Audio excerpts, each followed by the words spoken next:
Olá, o Política em Foco de hoje recebe a candidata à Prefeitura de Belo Horizonte, Indira Xavier, da UP. Bem-vinda, Indira. Eu que agradeço pelo convite. Para começar, eu queria te perguntar o que você acredita que seja o maior desafio que Belo Horizonte enfrenta atualmente? São vários os desafios que nós enfrentamos enquanto população da nossa cidade.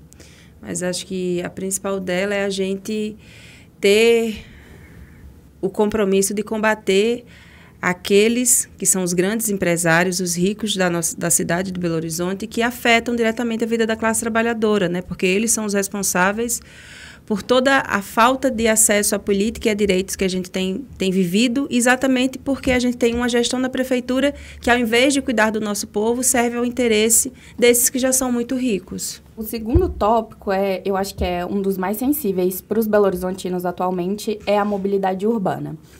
Caso você seja eleita, o que você pretende fazer assim, para reduzir o tempo no trânsito ou, ao menos, melhorar um pouco a qualidade de vida dos belo-horizontinos nesse sentido?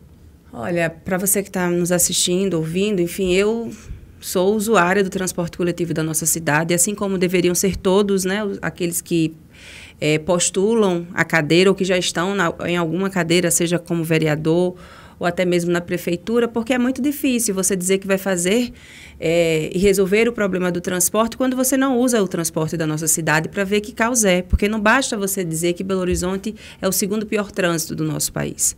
Ele é o segundo pior trânsito do nosso país e ele é pensado para atender os interesses da máfia do transporte, né? Porque a gente tem um modal rodoviário que está insuficiente para as nossas necessidades. Portanto, há a necessidade de se tirar do papel, desengavetar a duplicação do anel rodoviário e ele sim ter as condições de resolver o trânsito e a mobilidade em BH e região metropolitana, mas principalmente uma prefeitura que de fato rompa com esses empresários de transporte que hoje utilizam do dinheiro público, porque o que a Prefeitura de Belo Horizonte fez foi doar mais de 500 milhões de reais do nosso orçamento em subsídio para essas empresas, para que elas continuem ofertando um serviço de péssima qualidade, porque todos os dias da nossa cidade, e você que está assistindo vai saber disso, assim como eu, são ônibus sucateados, quebrados, com insetos peçonhentos dentro, né? A gente até já viu cana-de-açúcar servindo para ser utilizada como suporte para você não cair no ônibus, mas são ônibus que quebram, que pegam fogo, que tem pane elétrica e uma precarização muito grande, uma passagem muito cara. E mais, nós temos um metrô que poderia estar funcionando plenamente, atendendo aos interesses e à mobilidade do trabalhador e da trabalhadora e que não o faz. Porque essas mesmas máfias de transporte da nossa cidade foram as responsáveis por impedir a expansão do metrô durante tantos anos. Essa expansão do metrô, de chegar no Barreiro, que até virou modinha de carnaval, né? Virou enredo de carnaval, porque virou piada, é bloco de carnaval, né? Porque a gente cansou de esperar chegar o metrô no Barreiro e essas mesmas empresas foram as responsáveis por impedir a expansão do metrô. E hoje, uma prefeitura sendo omissa diante da privatização do metrô, que foi vendido a preço de banana, entendeu? São essas mesmas empresas que estão pegando o subsídio do município, do governo do estado e do governo federal para supostamente ampliar o metrô da nossa cidade. Só que essa ampliação significa que a população que nós vivemos há 2 semanas atrás com aquela verdadeira humilhação, porque você sair do trabalho e ficar horas em fila do lado de fora da estação central e não conseguir embarcar por conta do intervalo e do caos causado pela obra, isso é um completo desrespeito. Então, uma prefeitura, e sendo eleita, nós temos o compromisso de criar uma empresa municipal de transporte para que a gente possa ofertar transporte público gratuito e de qualidade, para que a gente possa reativar a linha férrea que corta a nossa cidade e a região metropolitana, que inclusive vai até o Barreiro, por exemplo, porque se nós reativássemos o metrô de subúrbio, como existia na nossa cidade até os anos 70, já seria possível conectar 22 das 34 cidades da região metropolitana. E expandir o metrô, mas expandir de verdade. Então, para você que está assistindo, vê se faz sentido pegar o nosso dinheiro, dos nossos impostos, dar de subsídio para empresário, mais de 500 milhões, para eles ofertarem um serviço de péssima qualidade e a gente pagar uma passagem cara e ser humilhada, e andar espremida, e chegar descabelada e estressada no trabalho todos os dias. Não faz sentido. Então, nós não podemos ter uma cidade, uma prefeitura pensada em manter os interesses e os privilégios daqueles que, historicamente, ganham com essa situação de precarização no transporte público, no transporte coletivo na nossa cidade. Então, o nosso principal compromisso é exatamente esse: acabar com essa máfia do transporte, criar uma empresa municipal de transporte, fazer com que o transporte, de fato, seja público, gratuito e de qualidade, e aí sim ofertar a gratuidade e o passe livre de forma integral para a juventude, para os trabalhadores desempregados, para as donas de casa que muitas vezes precisam levar seus filhos à escola e não têm o valor da passagem por ser muito caro. Então, atender a todas as demandas, porque é extremamente possível, porque isso não é um onerar, isso é investir para que a população, para que a gente possa se locomover na nossa cidade. E hoje é um transtorno, ninguém leva menos de 1 hora para se mobilizar na nossa cidade, quando na verdade não deveria. E tudo isso porque é uma cidade que não é pensada para a gente, trabalhador e trabalhadora, para você que está assistindo, é pensada para os ricos, para manter os privilégios daqueles que já são muito ricos. Então, nós temos que ter uma prefeitura que tenha esse compromisso, e é isso que a UP defende, caso a gente seja eleita para a prefeitura.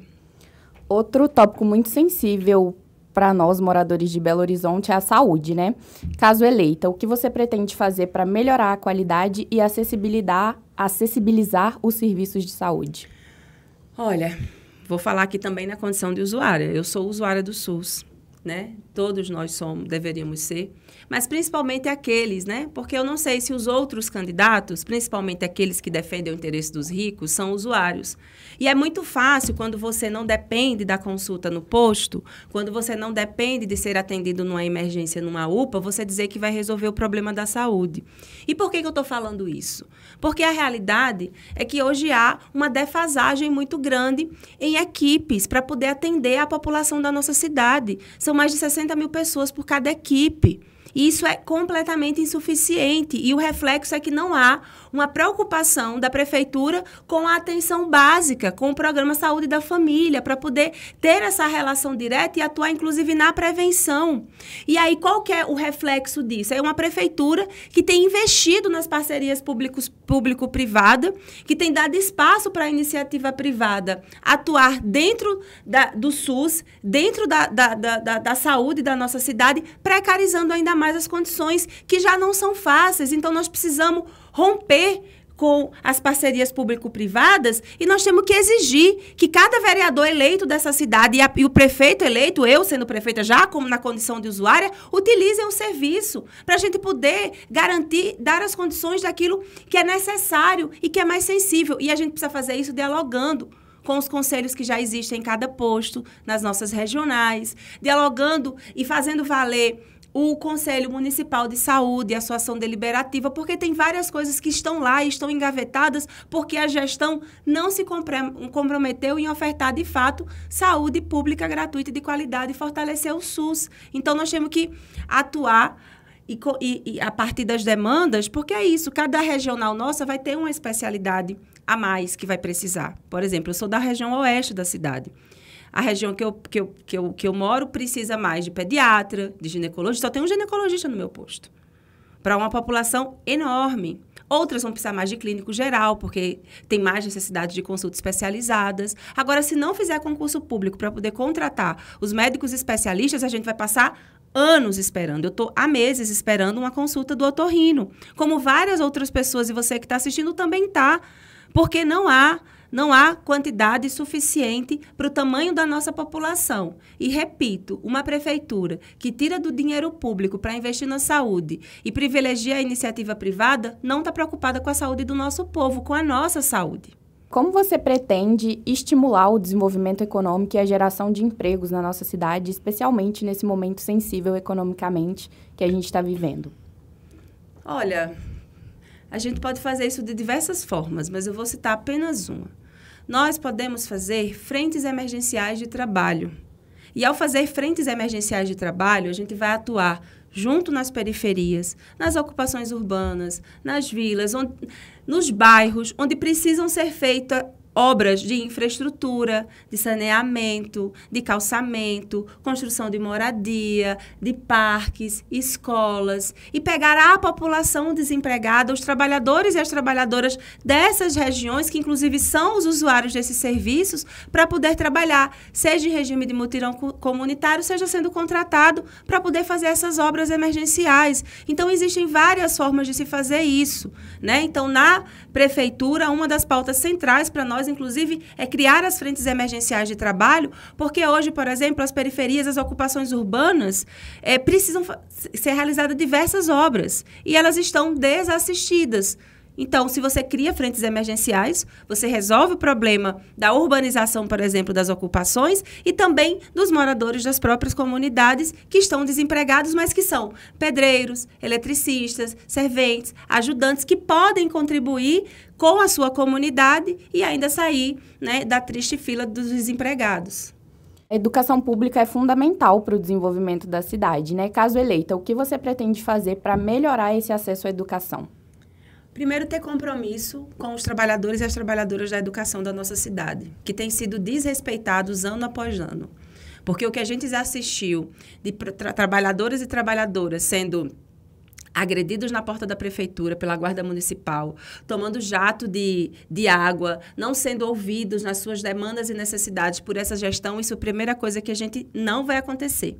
Segundo, a valorização passa por garantir o piso de forma integral dos trabalhadores e das trabalhadoras da educação, porque a atual gestão diz que paga o piso, mas mentira, paga o piso de forma proporcional, não correspondendo ao piso aprovado nacionalmente, que é lei que deve ser aplicado pela prefeitura, e precarizando as condições de trabalho dessa categoria que é tão fundamental na nossa cidade. Segundo, nós temos que ampliar o acesso à educação básica, garantir as vagas nas creches de tempo integral, porque o que a prefeitura fez nos últimos anos foi reduzir o horário de permanência das crianças, e meu filho estuda na rede municipal dessa cidade, e fazer várias parcerias público-privadas também, que são escolas e espaços que nem tem autorização de funcionamento do Corpo de Bombeiros. Isso coloca em risco a vida das nossas crianças. Então, quando a gente pensa em educação, a gente precisa valorizar os trabalhadores e as trabalhadoras, chamar os trabalhadores que passaram pelo concurso público depois de muita luta que essa prefeitura realizou e garantir com que não haja defasagem em nenhum espaço, para que a gente possa preencher todas as vagas e garantir o acesso integral, acabar com o analfabetismo na nossa cidade. Então, uma gestão comprometida com a educação, ela precisa valorizar os trabalhadores e as trabalhadoras, garantir a educação pública gratuita e de qualidade e mais, ouvir a comunidade escolar sobre as suas necessidades para poder atender as demandas de cada região de acordo com as necessidades. Então, a gente pensa que a educação ela precisa estar no centro, né, de uma gestão comprometida, de fato, com a transformação da nossa sociedade, porque a educação é a base, e uma educação libertadora ainda mais, porque ela dá a possibilidade de formar cidadãos e cidadãs críticas, reflexivos, que vão contribuir com o desenvolvimento da sua cidade. Então, não basta chegar aqui e dizer que defende a educação, mas, na prática, maltrata os trabalhadores e as trabalhadoras, desrespeita a comunidade escolar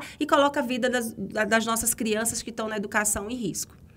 A segurança também é outro tópico extremamente relevante, né, para a população.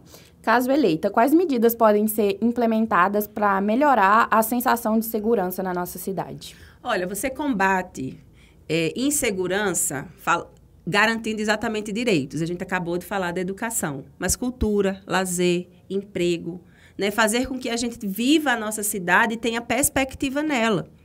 Você não resolve a segurança pública militarizando a guarda municipal, que é o que aconteceu no último período, fazendo com que essa guarda municipal haja de forma truculenta, desrespeitosa, violenta nas comunidades, nas periferias, que chegue nos territórios como chega, fazendo despejos, violentando moradores, né? Como a prefeitura fez um despejo truculento recentemente, numa ocupação de mulheres lá no bairro União, um espaço que estava sem cumprir função social e que as mulheres ocuparam para poder fazer valer o direito da Constituição, que é tornar ali um espaço com função social e mais, atendendo mulheres em situação de violência na nossa cidade, que é uma das mais violentas do país. E a Guarda Municipal chegou sem ordem de reintegração às 8 horas da noite, sequestrou uma mulher negra de mais de 60 anos de idade, deficiente, dizendo que acusando ela das mais diversas formas. Então, a Guarda Municipal ela não deve servir para isso. Agora, nós defendemos, sim,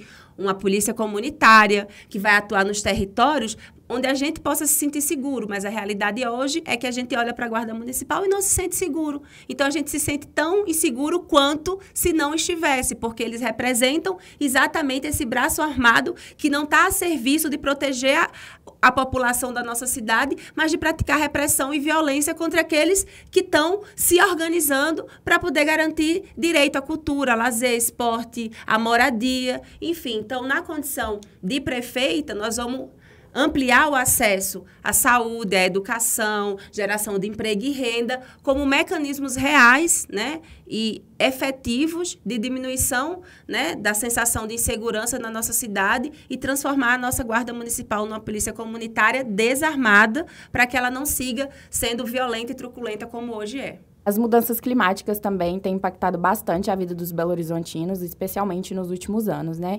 Caso eleita, o que pode ser feito para melhorar a qualidade de vida dessas pessoas que são grandemente afetadas por chuvas e outras questões? Olha, primeiro que não dá para a gente viver numa cidade que tem um cartão postal como a Serra, que está sendo assassinada pela mineração predatória. Então, a nossa primeira medida é impedir a mineração na nossa cidade, porque ela é a principal responsável exatamente por vários desses efeitos, né, climáticos extremos que se fala. Porque aí a gente está vendo as queimadas, né, porque são mais de 100 dias sem chuvas na nossa cidade atualmente, mas a gente também não pode ser uma gestão que derruba a árvore para construir e estocar, quando, na verdade, Belo Horizonte já teve o título de ser uma das cidades mais arborizadas do mundo, e hoje não tem mais esse título, exatamente porque é uma gestão que não se preocupa em garantir a arborização da cidade, mas outras medidas. A gente precisa fortalecer a agroecologia, né? A gente precisa impedir que a mineração aconteça e que o desmatamento predatório aconteça para que a gente possa combater essas mudanças climáticas, mas a gente também precisa preservar as nossas matas, florestas e nascentes. Então, revitalizar os rios e os córregos, as nascentes, dar condição de desenterrar os nossos rios que estão enterrados na nossa cidade para poder construir pista. Então, tudo isso são medidas que atuam no sentido de contribuir, né, com diminuir os efeitos, né, climáticos extremos que a gente está vivendo, mas o principal deles é a sanha de destruição das nossas matas e serras e, sobretudo, do nosso potencial hídrico, porque o que está em jogo hoje é acabar com a reserva hídrica da nossa cidade, seja com a mineração, seja com o projeto do Rodoanel, né, que a gente vai barrar na condição de prefeita, porque você construir uma rodovia única e exclusivamente para escoar minério, cortando 11 cidades da região metropolitana e acabando com a reserva hídrica da cidade e da região metropolitana, isso é um verdadeiro crime socioambiental que está prestes a ser realizado na nossa cidade. Então, inclusive, peço a você para conhecer mais esse projeto e para estar do nosso lado, como a gente tem estado nas lutas para poder combater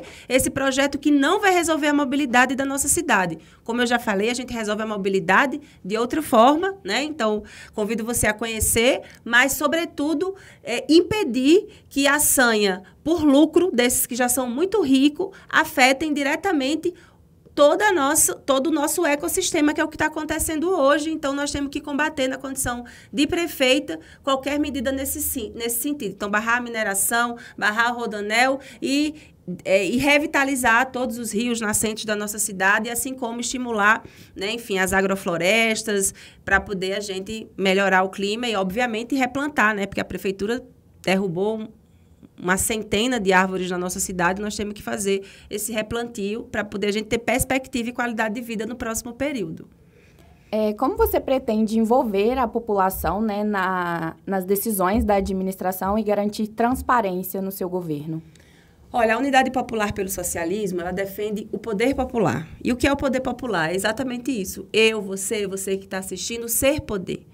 Nós não vamos governar encastelados dentro de castelos em 4 paredes. Nós temos que fortalecer as instâncias de participação popular, onde cada pessoa que habita essa cidade, que vive os dilemas que é ser Belo Horizontino, possam interferir nas decisões que vão ser tomadas, nas medidas políticas que vão ser aplicadas pela prefeitura e que vão impactar diretamente as nossas vidas. Então, nós temos que fortalecer os conselhos que já existem, como eu falei aqui, o da saúde, educação, os outros conselhos de direito, tornar esses conselhos, fortalecer os poderes deliberativos desses conselhos e os que não são, torná-los deliberativos, ampliar o orçamento desses conselhos para as questões deliberativas, então ampliar a possibilidade orçamentária de aplicação, né, fruto desse fortalecimento democrático e mais, criar os conselhos territoriais, nos bairros, nas vilas, nas regionais da nossa cidade, e ter uma prefeitura que em vez de estar aqui na Afonso Pena, que vá para cada semana, que vá dar expediente em uma das regionais, que debata com esses conselhos, que faça assembleias populares, que tenha momento para dar expediente com cada um, que tem uma questão para colocar, para a gente poder resolver os problemas da nossa cidade, porque o problema da nossa cidade não se resolve com a gente indo votar lá e depois fingir que nada aconteceu e esperar a próxima eleição.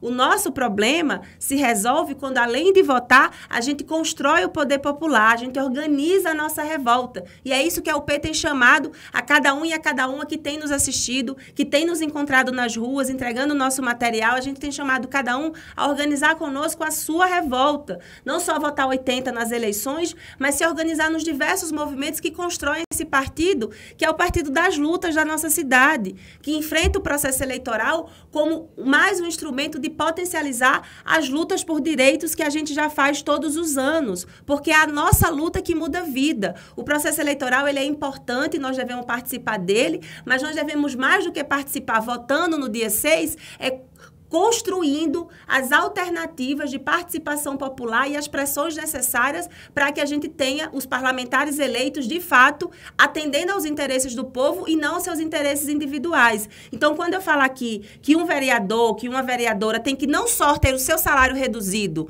a um do trabalhador da educação, por exemplo, mas de ser usuário da escola pública, de ser usuário do SUS, de ser usuário do transporte coletivo, porque é isso que a gente faz.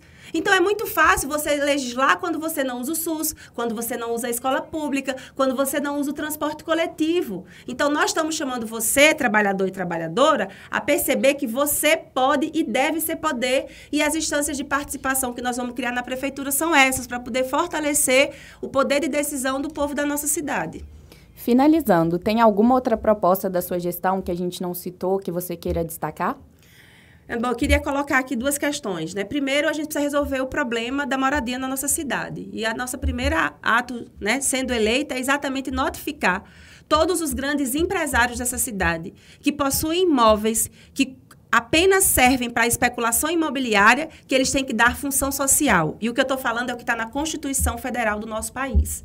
Os imóveis, eles precisam ter função social. Imóvel parado, ele serve para especulação. E numa cidade como a nossa, que tem 13 mil pessoas morando nas ruas, é um crime a gente assistir o que nós vimos na semana passada, um prédio na região central da nossa cidade pegar fogo porque ele estava parado, sem cumprir função social. Então, nós vamos notificar esses grandes empresários e esses imóveis vão servir para resolver o déficit habitacional da nossa cidade. Nós vamos zerar o déficit habitacional.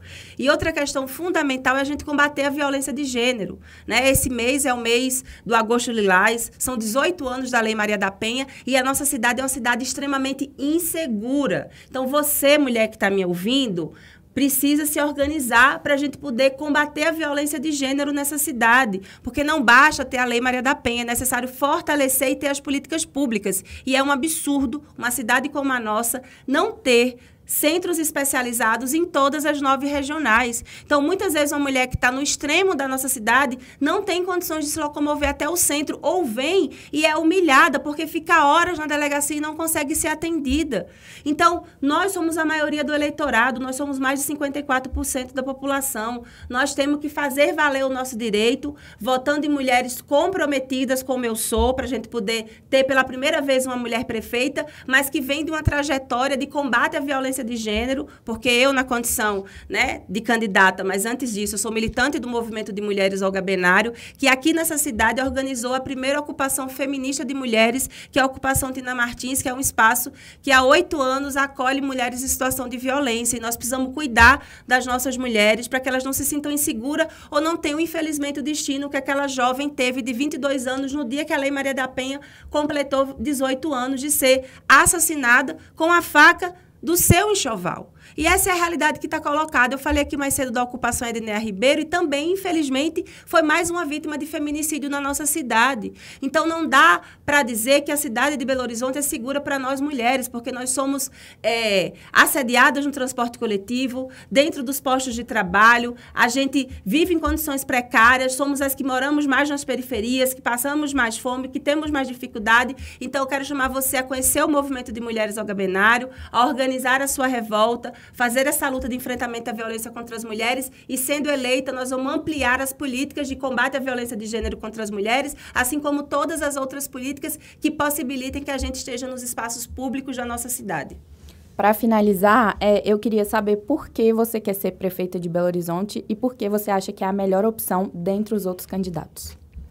Bom, nós da Unidade Popular pelo Socialismo estamos apresentando um programa para a nossa cidade. Então, eu, Indira Xavier, estou aqui na condição de postulante ao cargo de prefeita da cidade, mas eu represento aqui as ideias do mais jovem partido político do nosso país, que só foi possível de ser construído porque tem uma militância que durante anos foi às ruas e coletou 1.200.000 assinaturas, que dialogou com cada trabalhador e trabalhadora sobre a necessidade de nós tomarmos partido.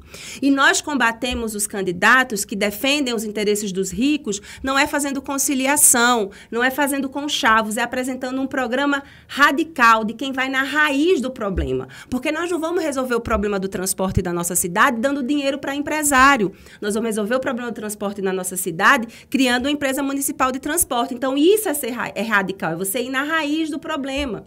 Então, eu, né, sendo eleita, vou representar esse programa de um partido que defende o socialismo como uma alternativa econômica para que, de fato, eu e você, trabalhador e trabalhadora dessa cidade, possamos ser felizes, viver fruto do nosso trabalho e não sendo explorados como a gente vive hoje, para que os nossos filhos tenham acesso a uma educação pública gratuita e de qualidade, para que o Sistema Único de Saúde seja valorizado e atenda a toda a população. Então, nós defendemos esse programa de reajustar em 100% o salário mínimo da classe trabalhadora, porque não dá para viver com esse salário de miséria. Então, nós representamos esse mais jovem partido político, que é o Partido do Poder Popular, que é o Partido do Socialismo, e nós somos a melhor alternativa porque não é o rosto, mas é as ideias que a gente defende. E os outros defendem as ideias dos que já estão aí, que já governaram e que não resolveram os nossos problemas. Por quê? Porque eles não são a gente. Quem tem que resolver o nosso problema é a gente. Então, eu convido você a construir a UP conosco para a gente resolver os nossos problemas, organizar a nossa revolta e lutar pelo socialismo. Indira, muito obrigada pela presença. Foi um prazer te receber. Eu que agradeço.